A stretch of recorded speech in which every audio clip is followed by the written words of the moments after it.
7 individual ang kinasuhan ng PNP dahil sa umano'y pananamantala sa mahal na presyo ng langis. Kabilang sa kanila, ang lalaking nahuli sa Albay dahil nagbebenta umano ng tinging gasolina kahit walang permit. Nakatutok si Chino Gaston. Huli sa bypass operation ng Albay Police ang lalaking nagbebenta umano ng tinging gasolina kahit walang permit. Bukod sa mark money na ginamit sa operasyon, nakumpiska ang fuel tanker truck na pinagkakargahan ng mahigit 1,200 liters ng gasolina na nakaimbak sa mga plastic container. Ayon sa PNP, sa mga lehitimong fuel suppliers naman nakuha ng sospek ang gasolina. Bumibili po siya kaugnay yung mga lehitimong numero ng liters na pwedeng bili ng mga individual. Gumagamit din po siya ng ibang individual ako sa Ampitupex pagsasama-samahin po nila at binibili sa iba't ibang gasoline stations. Nahaharap ang sospek sa paglabag sa BP-33 o ang batas laban sa iligal na pagbebenta ng produktong petrolyo. Sa kabuuan, 7 individual na ang nakasuhan ng PNP kaugnay ng pananamantala sa patuloy na pagmahal ng petrolyo bunga ng krisis sa gitnang silangan. 4 ang nahaharap sa reklamong hoarding, 2 naman sa reklamong profiteering o overpricing at 1 sa paglabag sa trademark infringement. Bukod sa mga iligal na nagbebenta ng gasolina at krudo, binabantayan din ng PNP ang mga gasolinahan sa buong bansa. Mula sa 425 na nagsarang gasolinahan noong nakarang linggo dahil sa kawalan ng supply, 365 na lang daw ngayon ang nananatiling sarado sa higit 14,500 na gasoline stations sa buong bansa. Base sa kasunduan ng PNP at Department of Energy, tuwing may nagsasarang gas station, pinaalam ng PNP sa DOE ang sitwasyon at pupunta naman ang DOE para magsagawa ng verification at inspection. Chino Gaston, nakatutok, 24 oras. 2 dating opisyal ng gobyerno ang sinampahan ng reklamong graft kaugnay ng kickback umano sa maanumalyang flood control project. Ang 2 opisyal itinuro dati bilang taga-kolekta umano ng pera para di umano sa Pangulo. Nakatutok si Salima Refran.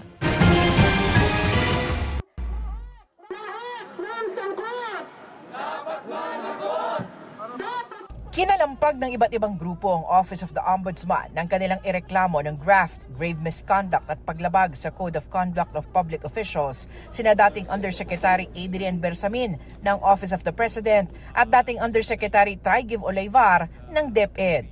Sila ang lumalabas na mga bagman mismo ng Pangulong Marcos at napakalaki ng kanilang kinalaman doon sa pagnanakaw na nangyari hindi lang sa flood control anomalies kundi sa iba pang mga infrastructure projects. Ibinase raw nilang reklamo sa mga salaysay ng state witness na si dating DPWH Undersecretary Roberto Bernardo, pati na sa video statements sa social media ni dating Congressman Zaldico. Sabi ni Bernardo, sina Oleyvar at Bersamin ang kanyang mga katransaksyon sa pagpapalitan ng armored vans sa parking ng isang hotel na naglalaman umano ng mga kickback mula sa mga proyekto. Sa mga video naman ni Ko, tinuro niya sina Oleyvar at Bersamin bilang mga bagman raw ni Pangulong Bongbong Marcos. Sinusubukan pa namin kunin ang panig din na Oleyvar at Bersamin. Pero nauna nang tinanggi ni Oleyvar ang anumang pagkakasangkot sa mga budget insertions. Dati na rin sinabi ng palasyo na walang katotohanan ng mga binabato sa Pangulo. Ito ay bahagi ng pagpapanagot natin sa lahat ng mga sangkot.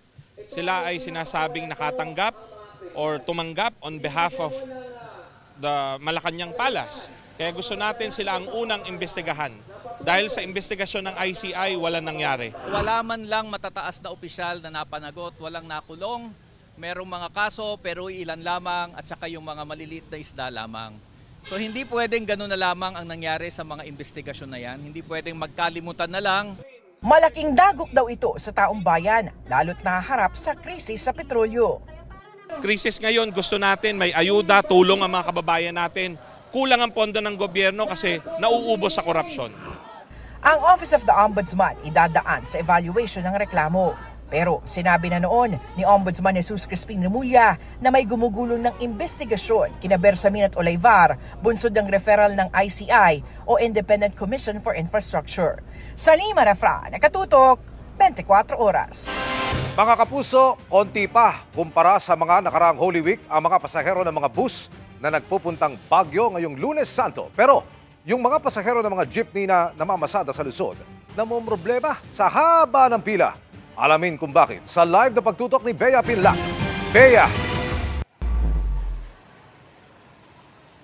Emil, kung may mga turista magko-commute dito sa Baguio City ngayong mahal na araw, maghanda ng mahabang pasensya para sa mahabang paghihintay para lang makasakay ng jeep na minsan daw umaabot ng ilang oras. Dati na raw itong problema dito sa City of Pines na pinalala ng paglobo ng presyo ng petrolyo. Sa loob ng 2 hanggang 3 oras, marami na tayong pwedeng magawa. Pero para sa college student na si Mayan, madalas, ubos na agad yan sa pila pa lang para makasakay ng jeep. Kaya apektado na raw ang pag-aaral niya. Na-absent na, tapos everyday na ganun-ganun na lang. Tapos wala na talaga, as in nahirapan na talaga mag-commute. Late, tas absent. Kapag wala na talagang masakyan. Si Olivia naman, buhat pa ang 2 taong gulang na anak habang nakapila sa sakayan ng jeep. Dati kasi, inaantay kami nung jeep. Ngayon, kami na yung nakapila. Mahirap talaga. Sa mga iba talaga, mabot talaga ng 2 hours, 1 hour yung mga antayan ng jeep. Sabi ng Baguio City Administrator, dati ng problema ang matagal na paghihintay ng mga commuter. Pero pinalala raw ito ng walang tigil na pagmahal ng presyo ng diesel. Maluwag nga ang kalsada pero ang mahal ng krudo. Before naman, ang triggering points niyan, ayaw bumalik nung iba dahil wala na nga silang iba-backload, matra-traffic pa sila going back to the city to get the passengers. So, yun palang grabe yung operational costs nila just to cover that. Sa Baguio City, umaabot ng 138 pesos ang presyo ng kada litro ng diesel at lagpas 100 pesos naman sa gasolina. Kaya nalalagasan na raw ang hanay ng mga PUV driver habang patuloy na nauubos sa diesel ang dapat sana ikita na iuuwi nila sa kanilang pamilya. Yung mga kasama namin na mga driver operator, hindi na nagbibiyahe na. 200 pesos lang ang naiuwi namin. Wala na. Pero mahirapan ng mga estudyante namin kung hindi kami magbiyahe. Yun lang ang iniintindi namin. Para matugunan ang problema ng mga commuter at tsuper, pinag-aaralan na raw ng Baguio LGU ang pagpapatupad ng Emergency Mobility Support Program. We will cover the jeepney's expenses na para at least mitigated yung mga babayaran niya, yung biyahe niya pabalik. Pagbabalik ulit dun sa normal, we have to be aggressive in addressing yung fleet management system ng mga drivers associations natin, staging areas, provisions for more jeepney terminals. Makakatulong naman kung yung sabihin nilang ganun. Pero kung kami lang talaga, ako lang talaga, kailangan namin magdagdag ng pamasahe. Kung mahaba ang pila para makasakay ng jeep sa Baguio, ang mga bus naman, swerte na kung mapuno ng mga biyahero. Hindi pa kami puno, pag-just ng oras hanggang mapuno. Nung nakaraan, dagsahan ng pasahero pero ngayon wala. Kung walang 20 na pasahero, hindi kami makakabiyahe niya siya. Kung 10 lang.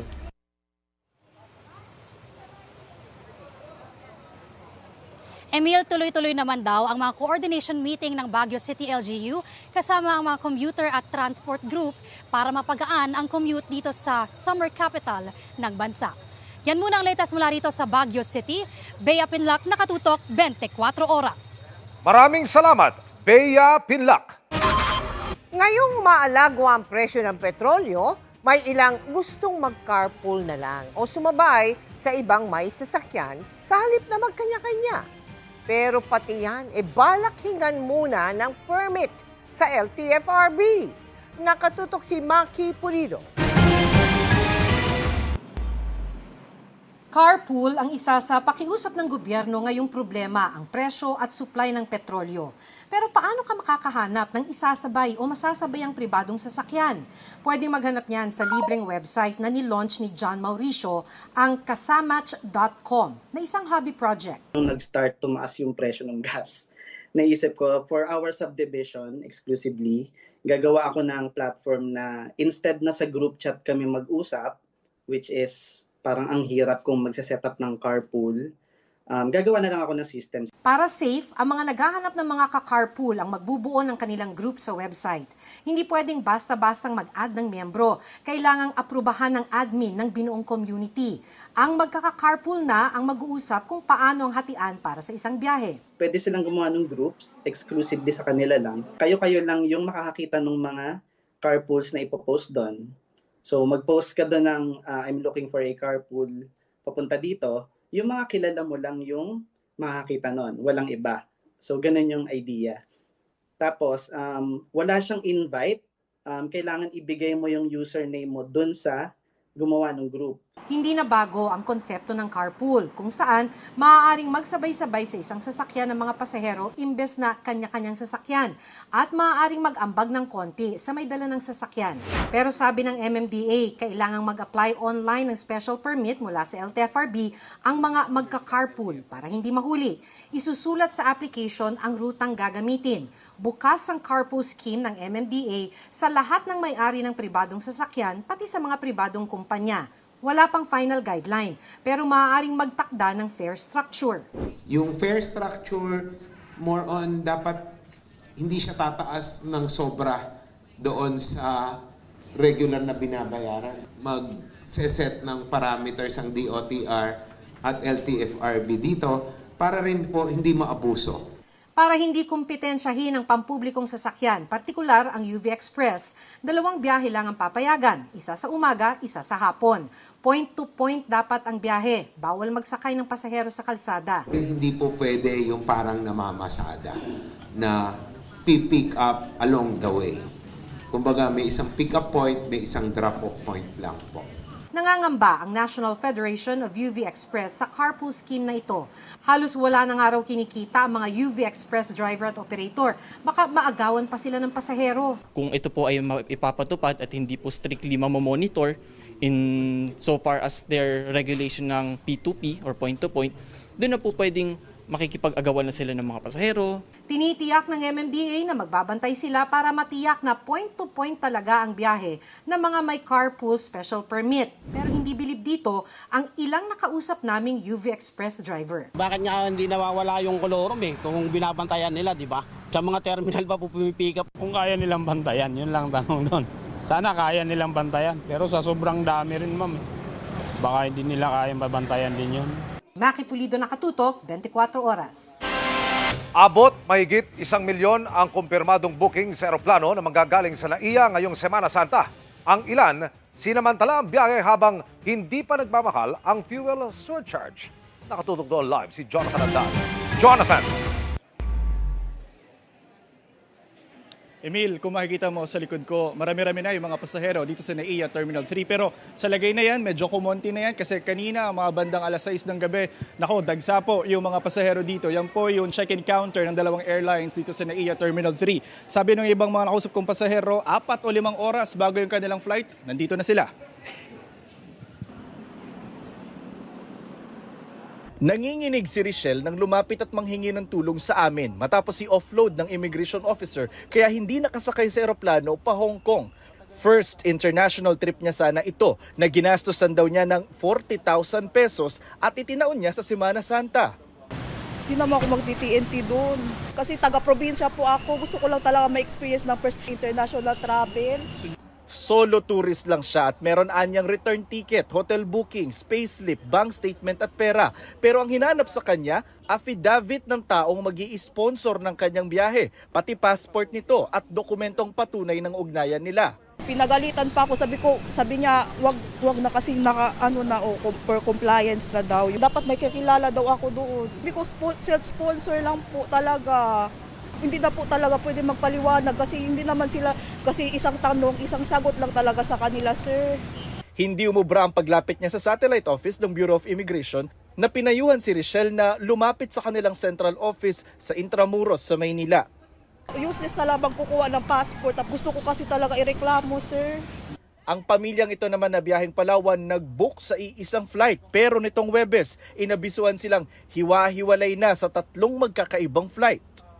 Hassle po. Okay lang sana kung sanay sila. First time nilang 5 So sila pa mauna? Sila pang mauuna. Kaya sacrifice po kami na dito na lang kami matutulog gawa nung walang mag-a-assist sa kanila. Ito ang nagiging pangalawang problema. Silang mauuna, saan sila mag-i-stay? Sabado pa marami ang pasahero sa NAIA. Pero ayon sa Manila International Airport Authority, talagang tumaas na ang average na bilang ng pasahero rito kada araw kumpara noong nakaraang taon. Gayunman, tiyak na nga abot sa 1.3 million ang pasaherong may confirmed booking para sa buong Holy Week ngayong taon. Kahit pa nga may State of National Energy Emergency. Marami ang tuloy ang mga biyahe lalo't bihira ang panahon para mapahinga sa trabaho. Siyempre medyo nagdadalawang isip nga because of the situation. Pero kasi with God's help naman, I'm sure hindi kami pababayaan. Look forward mong gawin sa Yung sasakay ka sa bangka tapos babitawan mo yung lantern doon. Ito ba may wish yata yun? Yeah. Ano i-wish mo? Matapos na tong crisis na to. May ibang pasahero, kabibili lang yung ticket nila the day before. So ibig sabihin, hindi pa masyadong ramdam yung taas ng presyo. Sinasamantala rin ng ilan habang hindi pa nagmamahal ang fuel surcharge sa mga flight na hiwalay pa sa mismong pamasahe. Magiging level 8 na yan mula April 1 hanggang 15 o hanggang mahigit 6,000 pesos sa international flights. Pero posibleng tumaas pa yan. Baka umabot tayong level 15. Hindi natin masasabi. Possible kasi tumataas ng presyo ng jet fuel. Iyan naman ang surcharge na yan, iriliwanag ko lang. Hindi yan base fare. Tiniyak naman na raw sa MIAA ng Philippine Airlines at Cebu Pacific na may sapat silang jet fuel sa susunod na 3 buwan.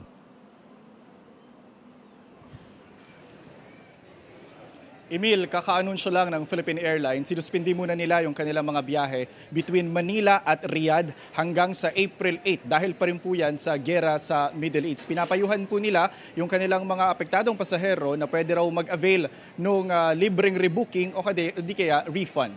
Yan muna ang latest mula rito sa NAIA Terminal 3. Ako po si Jonathan Andal. Nakatutok, 24 oras. Maraming salamat, Jonathan Andal. Tuloy ang pagtalakay ng House Justice Committee sa reklamong impeachment laban kay Vice President Sara Duterte sa kabila ng panibagong petisyon sa Korte Suprema laban dito. Yan po ay hanggang walang temporary restraining order ang Korte. Nakatutok si Tina Pangiliban Perez. Hanggang walang ipinalalabas na temporary restraining order ang Supreme Court, tuloy lang ang House Committee on Justice sa hearing nito sa impeachment complaint laban kay Vice President Sara Duterte.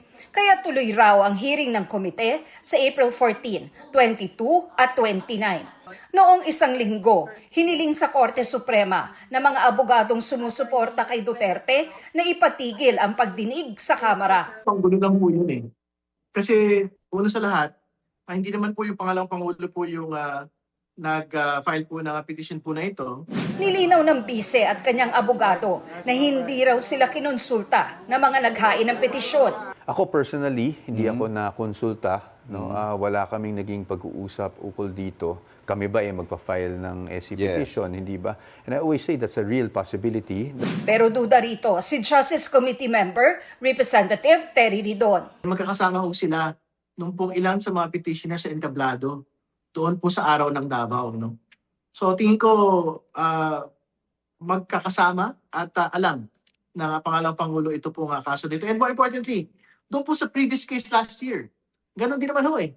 Yung po nag-file na civilian suit, no? Taxpayer suit, kasabay po na kanya po nga kaso doon po sa pagpapatigil ng nakaraang impeachment complaint, ay isa ho doon sa main petitioner din nito pong complaint na ito. Tingin pa ni Ridon, tila pinipigilan ng bise na lumabas ang mga ebidensya. Bagay na itinanggi ni Attorney Michael Powa. We're not trying to suppress anything here. We're saying there's a proper time for everything, proper forum for everything. So we're not delaying anything. Wala po, kasi sa totoo lang, kung ito'y maakyat sa Senado, lalabas din naman yung mga yan. Hamon ng abogado ng bise. We have no problems kung iaakyat na nila. In fact, may mga haka-haka na or may mga statements na merong numero na. But again, it cannot be said na due process was not afforded to her because like what you had previously stated, in each and every stage of the proceeding, meron pong puwang, mayroon pong pagkakataon. Ang pangalawang Pangulo na sumagot. Tina Panganiban Perez, nakatutok, 24 oras. Mga kapuso, walang bagyo o sama ng panahon na nagbabadya ngayong Semana Santa. Magiging mainit ang panahon pero nariyan pa rin ang tsansa ng ulan. Pinakamataas ang naitalang heat index kanina sa San Jose Occidental, Mindoro na pumalo sa 41 degrees Celsius. 40 degrees Celsius naman sa Tuguegarao City, Coron, Palawan, Piracatanduanes at Cotabato City. Ayon sa Pag-asa, halos sa mga lugar na yan, mararanasan din ang pinakamainit na panahon sa susunod na 2 araw. Ayon naman sa Special Weather Outlook ng Pag-asa, para po bukas, Martes Santo at sa Miyerkules Santo, iiral ang Ridge of High Pressure Area sa Northern Luzon kaya magiging maaliwalas ang panahon. Sa natitirang bahagi ng bansa, maalinsangan pero may tsansa pa rin ng localized thunderstorms lalo sa hapon o gabi. Kung titignan din ang datos ng Metro Weather, bukas ng hapon, may tsansa ng panandaliang ulan sa ilang bahagi ng Mimaropa, Ilocos Region, Zamboanga Peninsula at Northern Mindanao. Pagsapit ng Miyerkules, mas marami ng lugar ang uulanin sa Mindanao sa hapon. Sa Metro Manila, maaliwalas pero mainit at hindi rin inaalis ang posibilidad ng pag-ulan.